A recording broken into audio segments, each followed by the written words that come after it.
Advocate Shibu Meeran, പ്രതിപക്ഷം ഇപ്പോൾ പ്രകടനം നടത്താൻ പോകുന്നു, രാജ്യമാകെ പ്രതിഷേധം സംഘടിപ്പിക്കാൻ പോകുന്നു. അതിലപ്പുറം ഇനി കൂടുതൽ തെളിവുകളിലേക്ക് അല്ലെങ്കിൽ തെരഞ്ഞെടുപ്പ് കമ്മീഷൻ അതിൽ ഒരു നടപടിയെടുക്കുന്നതിലേക്ക് കാര്യങ്ങൾ എത്തിക്കാൻ സാധിക്കുമോ? അതല്ല എങ്കിൽ പ്രത്യാഘാതം ഗുരുതരമായിരിക്കുമെന്ന് രാഹുൽ പറയുന്നുണ്ട്. അതെന്താണ് ആ പ്രത്യാഘാതം? അല്ല, ഇപ്പോൾ ഞാൻ മനസ്സിലാക്കിയെടുത്തോളം കോൺഗ്രസ് പാർട്ടി നാളെ ഫ്രീഡം സ്ക്വയറിൽ നിന്ന് കർണാടക ഇലക്ഷൻ കമ്മീഷന്റെ ഓഫീസിലേക്ക് മാർച്ച് നടത്തുന്നുണ്ട്. രാജ്യവ്യാപകമായ പ്രക്ഷോഭങ്ങൾ ആസൂത്രണം ചെയ്യും എന്ന് പ്രഖ്യാപിച്ചിട്ടുണ്ട്.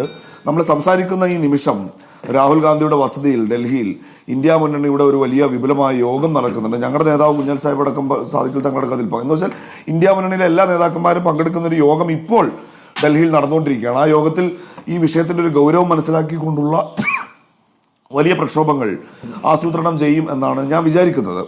ഇനിയിപ്പോൾ ഇവിടെ BJPയുടെ പ്രതിനിധി പറഞ്ഞ ചില കാര്യങ്ങൾ സ്മൃതി, ഇപ്പോൾ നമ്മൾ ഈ മഹാദേവപുരത്തെ കുറിച്ച് പറയുമ്പോൾ അദ്ദേഹം മഹാരാഷ്ട്രയിലെ ധൂലെ മണ്ഡലം പെട്ടെന്ന് ഉയർത്തിക്കൊണ്ടുവരികയാണ്. ഇപ്പം സബ്സ്റ്റാൻഷ്യേറ്റ് ചെയ്യുന്ന കുറേ കാര്യങ്ങൾ ഈ മഹാദേവപുരത്തെ കുറിച്ച് രാഹുൽ ഗാന്ധി പറഞ്ഞല്ലോ, ഞാൻ ആവർത്തിക്കുന്നില്ല. ഈ വോട്ട് ഇരട്ടിപ്പുമായി ബന്ധപ്പെട്ട ഒറ്റവാചകത്തിൽ അങ്ങനെ എല്ലായിടത്തും നടന്നിട്ടുണ്ടെങ്കിൽ നമ്മളതാ പറയുന്നത്, ഇവിടെ ഒരു പരിശോധന നടക്കണം. ഇപ്പൊ ബീഹാറിൽ അവിടെ എവിടെയൊക്കെയോ കുറെ ബംഗ്ലാദേശികൾക്ക് വോട്ട് കിട്ടിയെന്ന് പറഞ്ഞപ്പോൾ ഈ ഇലക്ഷൻ മോഹൻ വർഗീസും കൂടി ഇതിൽ അദ്ദേഹത്തിന്റെ ഒരു ശ്രദ്ധ ഉണ്ടാവും വിചാരിച്ചിട്ടാണ് ഞാൻ പറയുന്നത്. അവിടെ എന്താ ചെയ്തത്, ഒരു മാസം കൊണ്ട് അവിടുത്തെ 8 കോടി വോട്ടർമാരെ ഒന്നുകൂടി ഡോർ ടു ഡോർ ക്യാമ്പയിൻ നടത്തി എൻറോൾ ചെയ്യാൻ തീരുമാനിച്ചു അവിടുത്തെ ഇലക്ഷൻ കമ്മീഷൻ. ഇതിനകത്ത് അങ്ങനെ ഒരു ഭഗീരഥ പ്രയത്നത്തിന്റെ ഒന്നും ആവശ്യമില്ല. ഇതിനകത്ത് ഡ്യൂപ്ലിക്കേഷനോ മൾട്ടിപ്ലിക്കേഷനോ ഒക്കെ ഉണ്ടെങ്കിൽ ഇലക്ഷൻ കമ്മീഷന് 1 മണിക്കൂർ കൊണ്ട് കണ്ടെത്തി അത്തരത്തിലുള്ള വോട്ടിരിട്ടപ്പുകാരെ പുറത്താക്കാവുന്നതേ ഉള്ളൂ. അത്തരമൊരു പരിശോധനയിലേക്ക് ഇത് രാഹുൽ ഗാന്ധിയുടെ മാത്രം തലയിൽ കെട്ടിവെച്ചിട്ട് BJP ഇങ്ങനെ തറുതല പറയുമ്പോൾ നമുക്കത് കേട്ടിരിക്കാൻ പറ്റുമോ? ഇന്ത്യയുടെ തെരഞ്ഞെടുപ്പ് കമ്മീഷൻ ഇന്ത്യ ഒരു സ്വതന്ത്ര ജനാധിപത്യ രാജ്യമാണല്ലോ. വാക്കുകൊണ്ടെങ്കിലും ഇവർ പറയുന്നത് പോലെ ഇന്ത്യയുടെ തെരഞ്ഞെടുപ്പ് കമ്മീഷൻ ഒരു സ്വതന്ത്ര സംവിധാനമാണല്ലോ.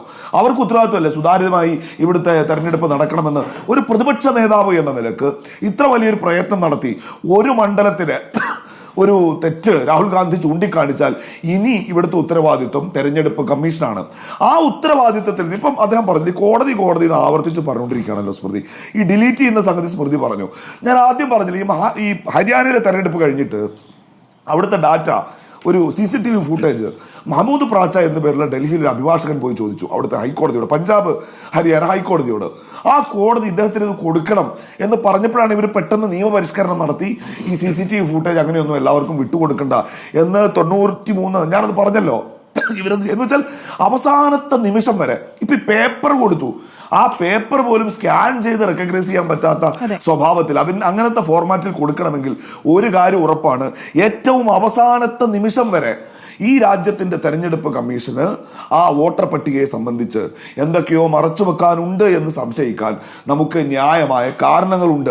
അതില്ല എന്ന് ഈ രാജ്യത്തെ ജനങ്ങളെ ബോധ്യപ്പെടുത്തേണ്ട ഉത്തരവാദിത്വം കൂടി തെരഞ്ഞെടുപ്പ് കമ്മീഷൻ. ഇപ്പോ BJP പ്രതിനിധി പറഞ്ഞല്ലോ, ഇപ്പൊ ഈ തെരഞ്ഞെടുപ്പ് കമ്മീഷൻ നിയോഗിച്ചത് സിമ്പിളായി പറഞ്ഞാൽ നരേന്ദ്രമോദിയും അമിത്ഷായും കൂടിയാണ്. പക്ഷെ അവർക്ക് ചെല്ലും ചെലവും കൊടുക്കുന്നത്, അവരെ തീറ്റിപ്പോറ്റുന്നത് ഈ 2 വിദ്വാൻമാരല്ല, ഈ രാജ്യത്തെ ജനങ്ങളാണ്. അവരെ ബോധ്യപ്പെടുത്തേണ്ട ഉത്തരവാദിത്വം ഇവർക്കുണ്ട്. ഒരു കാര്യം ഇവർ മനസ്സിലാക്കിക്കോ കേട്ടോ സ്മൃതി, ഈ ധാർഷ്ട്യം ഉണ്ടല്ലോ, ഞങ്ങളിതൊന്നും മറുപടി പറയില്ല എന്നുള്ളത്. ലോക്സഭാ തെരഞ്ഞെടുപ്പിന് മുൻപ് ഒരു അഭിമുഖത്തിൽ ചോദിച്ചപ്പോ മുജ്മേ ജോ ഊർജ ഹേ ഓ ഭഗവാൻ കി ഊർജ ഹേ, എന്നിലുള്ള ഊർജം ഭഗവാന്റെ ഊർജമാണെന്ന് പറഞ്ഞ മോഡി തെരഞ്ഞെടുപ്പ് കഴിഞ്ഞപ്പോൾ ചോദിച്ചപ്പോൾ പറഞ്ഞത് ഞാനും മനുഷ്യരല്ലേ. ആ ദൈവത്തോളം പോകുന്ന ഉയർത്തിയത് മോഡിയെ താഴെ ഇറക്കി നിലത്ത് നിർത്തിയ ഇന്ത്യൻ ജനാധിപത്യത്തിന് ഈ നെറുകേടുകൾക്കൊക്കെ മറുപടി പറയാനുള്ള കരുത്തുണ്ട്.